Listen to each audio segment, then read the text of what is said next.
Welcome to இன்ஃபோகேம் நண்பா. நம்ம இந்த வீடியோவில் எதை பற்றி பார்க்க போகிறோம்னா lateral entry PR BTech admission 2025க்கான சர்டிஃபிகேட் வெரிஃபிகேஷனுக்கு அடுத்த ப்ராசஸ் என்னவா இருக்கும், அந்த ப்ராசஸ் எப்போ ஸ்டார்ட் ஆகும், அந்த ப்ராசஸில் என்னெல்லாம் நடக்கும் அப்படிங்கிறத பற்றியெல்லாம் இந்த வீடியோவில் டீட்டெயிலாக பார்த்துக்கலாம். அதுக்கு முன்னாடி நீங்கள் இப்போ தான் என் சேனலுக்கு ஃபஸ்ட் டைம் வரீங்கன்னா மறக்காமல் சப்ஸ்கிரைப் பண்ணிடுங்க. சப்ஸ்கிரைப் பண்ணிட்டு பக்கத்தில் இருக்க பெல் ஐக்கானை கிளிக் பண்ணி ஆளுங்கிற நோட்டிஃபிகேஷனை கொடுத்து வச்சுக்கோங்க. அப்போ தான் நான் இந்த மாதிரி வீடியோஸ் போட்ட உடனே உங்கள் மொபைலுக்கு நோட்டிஃபிகேஷன் வரும் நண்பா. சரி வாங்க நண்பா, வீடியோக்குள்ளே போகலாம். Lateral entry PR BTech admission 2025க்கான சர்டிஃபிகேட் வெரிஃபிகேஷன் பொறுத்தவரையில் பார்த்தீங்கன்னா 10th ஜூலை 2025 கம்ப்ளீட் ஆயிரும். ஸோ இந்த சர்டிஃபிகேட் வெரிஃபிகேஷனில் என்ன மாதிரி ப்ராசஸ் இருக்கும் அப்படிங்கிறதெல்லாம் எக்ஸ்பிளைன் பண்ணி ஆல்ரெடி நான் ஒரு வீடியோ போட்டிருந்தேன்.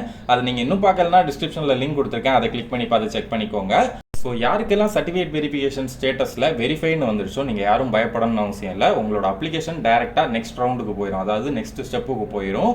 ஸோ யாருக்கெல்லாம் இன்னும் அண்டர் ப்ராசஸிங்னு இருக்கோ நீங்களும் பயப்படணும்னு அவசியம் இல்லை. அதுக்கு அர்த்தம் என்னன்னா, இன்னும் உங்களோட சர்டிஃபிகேட்டை வந்து அவங்க வெரிஃபை பண்ண ஸ்டார்ட் பண்ணலன்னு அர்த்தம். ஸோ ஒவ்வொரு டாக்குமெண்ட்ஸாக தான் அவங்க வந்து வெரிஃபை பண்ணிட்டு வருவாங்க. ஸோ ஒன்ஸ் வந்து உங்களோட டாக்குமெண்ட்டையும் வெரிஃபை பண்ணி முடிச்சிட்டாங்கன்னா உங்களுக்கும் வெரிஃபைன்னு வந்துடும். ஸோ நீங்கள் அதை பற்றி கவலைப்படணும்னு அவசியம் இல்லை.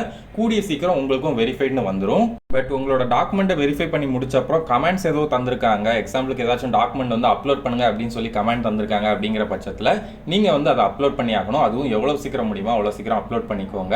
இப்போ ஒருவேளை அவங்க கேட்டிருக்க டாக்குமெண்ட்டை நீங்கள் அப்லோட் பண்ணாமல் விட்டுட்டீங்க அப்படிங்கிற பட்சத்தில் என்ன ஆகும்னு கேட்டிங்கன்னா, ஒவ்வொரு டாக்குமெண்ட்டை பொறுத்து ஒவ்வொரு ரியாக்ஷன் இருக்கும். எக்ஸாம்பிளுக்கு இப்போ ரொம்பவே இம்பார்ட்டண்டான 10th மார்க் ஷீட்டை நீங்கள் அப்லோட் பண்ணாமல் விட்டீங்கன்னா கண்டிப்பாக உங்களோட அப்ளிகேஷன் வந்து ரிஜெக்ட் ஆகிறதுக்கு கூட சான்ஸ் இருக்குது. இதுவே நீங்கள் வந்து கம்யூனிட்டி சர்டிஃபிகேட்டை வந்து கேட்டிருக்காங்க அப்படிங்கிற பட்சத்தில் நீங்கள் அப்லோட் பண்ணாமல் விட்டுருக்கீங்க அப்படிங்கிற பட்சத்தில் என்ன ஆகும்னா, நீங்கள் வந்து கம்யூனல் ரிசர்வேஷனுக்கு கீழே வர மாட்டீங்க. நீங்கள் வந்து ஜென்ரல் கேட்டகரி, அதாவது ஓப்பன் காம்படிஷன் கேட்டகரிக்கு கீழே போயிடுவீங்க. இதுவே வந்து எக்ஸாம்பிளுக்கு நீங்கள் ஸ்பெஷல் ரிசர்வேஷன் ஸ்டூடெண்ட்டுக்கு எஸ் கொடுத்துருக்கீங்க, அதுக்கான டாக்குமெண்ட்டை வந்து நீங்கள் அப்லோட் பண்ணாமல் விட்டுருந்தீங்கன்னா, ஸோ நீங்கள் வந்து அப்ளிகேஷன் வெரிஃபிகேஷன் கம்ப்ளீட் ஆன அப்புறம் நீங்கள் வந்து ஜென்ரல் கேட்டகரிக்குள்ளே வந்துடுவீங்க, ஸ்பெஷல் ரிசர்வேஷனில் வர மாட்டீங்க.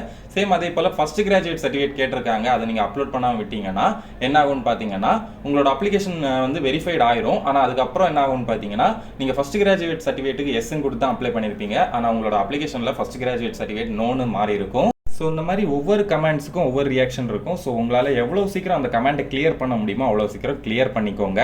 ஸோ இப்போ சர்டிஃபிகேட் வெரிஃபிகேஷன் வந்து கம்ப்ளீட் ஆன அப்புறம் அடுத்து என்ன ப்ராசஸ் இருக்கும் அப்படிங்கிறத வந்து டீட்டெயிலாக எக்ஸ்பிளைன் பண்ணிடுறேன்.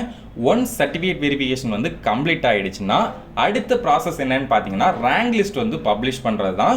ஸோ ரேங்க் லிஸ்ட் பொறுத்தவரையில் அவங்களோட டென்டேட்டிவ் ஷெட்யூல் படி 17th ஜூலை 2025 அன்னைக்கு ரேங்க் லிஸ்ட் வந்து ரிலீஸ் ஆகும் அப்படின்னு வந்து சொல்லியிருக்காங்க.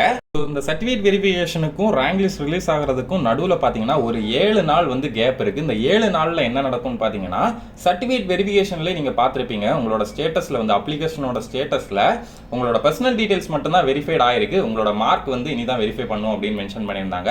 ஸோ அந்த மார்க் வெரிஃபிகேஷன் தான் பார்த்தீங்கன்னா இதுக்கு நடுவில் நடக்கும். ஸோ இதுக்கு ஸ்டூடெண்ட்ஸ் ஆகிய உங்கள் தரப்புலேருந்து ஏதாவது பண்ணணுமான்னு கேட்டிங்கன்னா எதுவும் பண்ணணும்னு அவசியம் இல்லை.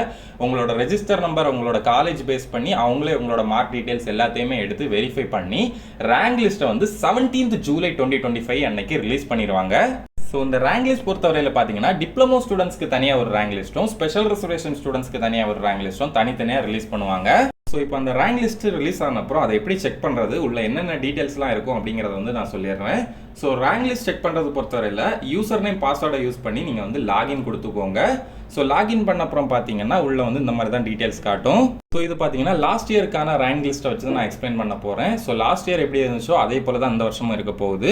ஒன்ஸ் உங்களோட யூசர் லாகின்ல போயிட்டு உங்களோட யூசர் நேம் பாஸ்வேர்ட் கொடுத்து லாகின் பண்ணிட்டீங்கன்னா உங்களோட ரேங்கிங் ஸ்டேட்டஸ் போட்டிருக்கும். அதில் என்ன டீட்டெயில்ஸ்லாம் இருக்குன்னு பார்த்தீங்கன்னா, அப்ளிகேஷன் நம்பர், அதுக்கப்புறம் அப்ளிகன் நேம், அப்புறம் கம்யூனிட்டி, அப்புறம் ஆவரேஜ், அப்புறம் ஓவரால் ரேங்க், லாஸ்ட்டாக கம்யூனிட்டி ரேங்க், மொத்தமாக 6 டீட்டெயில்ஸ் வந்து இருக்கும்.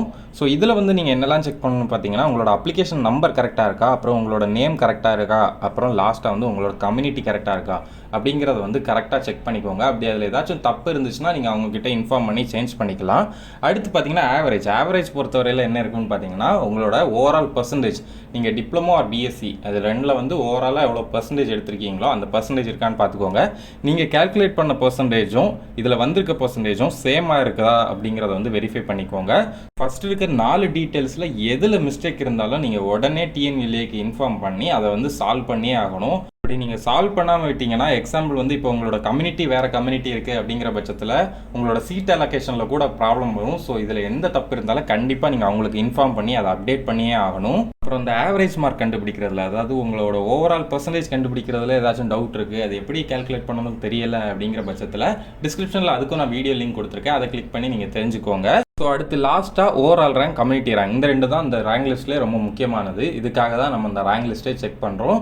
ஸோ இந்த ஓவரால் ரேங்க்னா என்ன அப்படிங்கிறத ஃபஸ்ட்டு சொல்லிடுறேன். இந்த ஓவரால் ரேங்க் எதை பேஸ் பண்ணியிருக்குன்னு பார்த்தீங்கன்னா, இந்த அட்மிஷனுக்கு அப்ளை பண்ணியிருக்க எல்லா ஸ்டூடெண்ட்ஸோட, எல்லா கம்யூனிட்டியில் இருக்க எல்லா ஸ்டூடெண்ட்ஸோட பெர்சன்டேஜை வச்சு அதிலிருந்து ஆர்டர் பண்ணி எடுக்கிறது தான் இந்த ஓவரால் ரேங்க். சிம்பிளாக சொல்லணும்னா, கம்யூனிட்டியை வந்து தள்ளி வச்சுட்டு மொத்தமாக எத்தனை ஸ்டூடெண்ட்ஸ் வந்து இந்த அட்மிஷனுக்கு அப்ளை பண்ணியிருக்காங்களோ எல்லாரோட மார்க்கு மட்டுமே பேஸ் பண்ணி போடுறது தான் இந்த ஓவரால் ரேங்க்கு. அடுத்து கம்யூனிட்டி ரேங்க் கொடுத்துருக்காங்க. ஸோ இது எது பேஸ் பண்ணி எடுக்கிறாங்கன்னு பார்த்தீங்கன்னா, நீங்கள் எந்த கம்யூனிட்டியோ அந்த கம்யூனிட்டியில் நீங்கள் எத்தனாவது ஆளாக இருக்கீங்க உங்கள் மார்க்கை பேஸ் பண்ணி அப்படிங்கிறது வந்து தான் இதில் டிஸ்பிளே ஆயிருக்கும். ஒரு எக்ஸாம்பிளுக்கு இந்த அட்மிஷனுக்கு மொத்தமாக 1000 பேர் அப்ளை பண்ணியிருக்காங்க. அதில் உங்களோட கம்யூனிட்டி வந்து 100 பேர் இருக்காங்க அப்படிங்கிற பட்சத்தில் உங்களோட கம்யூனிட்டி ரேங்க் வந்து மொத்தமாக மேக்ஸிமமே 1லேருந்து 100 வரைக்கும் தான் இருக்கும். அந்த 1லேருந்து 100 வரைக்கும்ல உங்களோட கம்யூனிட்டியில் உங்களோட மார்க் பேஸ் பண்ணி நீங்கள் எத்தனாவது ஆளாக இருக்கீங்க அப்படிங்கிறத வந்து மென்ஷன் பண்ணுறதுக்கு தான் இந்த கம்யூனிட்டி ரேங்க்கு. ஸோ இந்த ஓவரால் ரேங்க், கம்யூனிட்டி ரேங்க் அப்படின்னு மொத்தமாக 2 எதுக்காக கொடுத்துருக்காங்க அப்படிங்கிறத வந்து நான் இப்போ எக்ஸ்பிளைன் பண்ணிடுறேன். ஸோ இந்த ஓவரால் ரேங்க் எதுக்காக அப்படின்னு கேட்டிங்கன்னா, நீங்கள் இந்த கவுன்சிலிங்கில் சாய்ஸ் ஃபில்லிங் பொறுத்தவரையில் எத்தனாவது ரவுண்டு வர போகிறீங்க அப்படிங்கிறத வந்து முடிவு பண்ணுறதுக்கு தான் இந்த ஓவரால் ரேங்க்கு.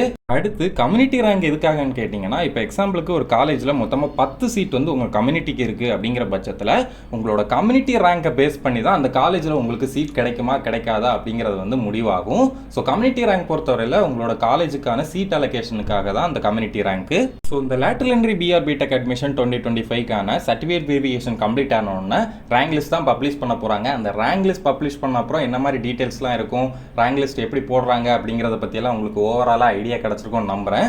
உங்களுக்கு இதில் எந்த டவுட் இருந்தாலும் கமெண்ட் பண்ணுங்கள், என்னால் முடிஞ்ச அளவு சீக்கிரம் ரிப்ளை பண்ணுறேன். உங்களுக்கு இதை மாதிரி இன்னும் நிறைய information lateral entry PR BTech admission 2025 பற்றி தெரிஞ்சுக்கணும்னா மறக்காமல் நம்ம இன்ஃபோகேம் சேனலை சப்ஸ்கிரைப் பண்ணி பக்கத்தில் இருக்க பெல் ஐக்கானை கிளிக் பண்ணி ஆளுங்கிற நோட்டிஃபிகேஷனை கொடுத்து வச்சுக்கோங்க. அப்போ தான் நான் இந்த மாதிரி வீடியோஸ் போட்ட உடனே உங்கள் மொபைலுக்கு நோட்டிஃபிகேஷன் ஆகும் நண்பா. மேலும் இது மாதிரி யூஸ்ஃபுல்லான வீடியோஸ்க்கு மறக்காமல் நம்ம இன்ஃபோகேம் சேனலை லைக் பண்ணுங்கள், ஷேர் பண்ணுங்கள், சப்ஸ்கிரைப் பண்ணுங்கள். இந்த வீடியோ உங்கள் ஃப்ரெண்ட்ஸ் அப்புறம் ஃபேமிலி எல்லாருக்குமே ஷேர் பண்ணுங்கள் நண்பா. தேங்க்யூ.